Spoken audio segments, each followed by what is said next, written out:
tried to kill myself with a bottle of pills. And the fact of the matter is I trusted no one. And looking back, I guess how could I? From the time my parents left me, to the time another foster kid raped me, to the time I was bullied so bad, I genuinely could not fathom a world where I could trust anybody. So fast forward, here I am, 14 years old, and entering my umpteenth foster home. I was a veteran at this whole sort of getting kicked out of one home, moved to the next. You meet these people who were like literally complete and total strangers 10 minutes ago who are now apparently your mom and dad. You know, kids don't take candy from strangers, just move in with them. So I'm sitting in the van in the driveway of this next home, and that's when I see Rodney. He's standing up there on the front porch, and immediately I notice this is a large fella. He's 6'5", he's 350 pounds, and as a 14-year-old boy, I couldn't help but notice when he's turned to the side like that, he's shaped like a lowercase b.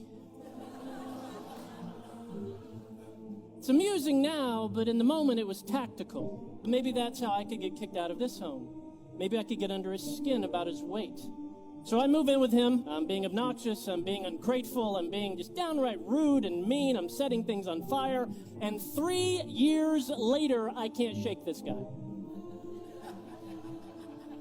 Rodney won't kick me out. So I step up my game. I go to the local bank in town. I open up a checking account. I put about $90 in there. Then I proceed to write $10,000 worth of checks. Obviously, checks bouncing one after the next after the next. One check that bounced was for my car insurance. I'm going down the road speeding, Stillwater, Oklahoma, 88 miles an hour. No car insurance, no driver's license. I get pulled over, handcuffed, thrown in the back of a cop car, and sent to jail. I call Rodney. Like, Rodney, I'm in Stillwater, I'm in jail, I'll tell you the whole thing when you get here. Can you please come bail me out tonight? He said, I will come bail you out, but not till tomorrow. Rodney frustratingly believed sometimes one of the most loving things you could do for a kid was allow them to sit in either the success of their wonderful choice or the stupidity of their foolish choice. Next morning, he comes, bails me out, exactly as promised. We have a long, very awkward car ride home. No one says anything. We get back to the house. He's like, we need to sit down and talk. And I knew this moment had finally come. So Rodney, his wife, sit me down to give me the talk I've had a dozen times. He looks in my eyes and says, son, you can keep causing problems. You can keep trying to mess up. You can keep pushing us away. You can keep trying to get us to kick you out of here, but you've got to get it through your thick head, son. We don't see you as a problem. We see you as an opportunity.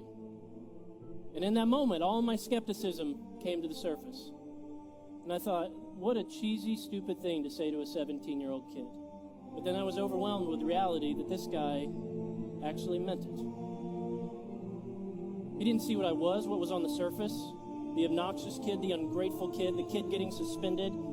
He saw what I could be. It was genuinely my turning point. Statistically, I am supposed to be dead, in jail, or homeless. But because of one caring adult. I'm not a statistic. Every kid is one caring adult away from being a success. Every child who winds up doing well has had at least one stable and committed relationship with a supportive adult. My friend and mentor, Reggie Joyner, taught me to think about it this way. In this jar are 936 marbles. Each one of these marbles represents a single week from the birth of a kid until that kid turns 18 years old. So, if you know a 9-year-old, you've only got 468 marbles, or weeks, however you want to look at it, remaining. You know a 16-year-old? You got 104 marbles remaining.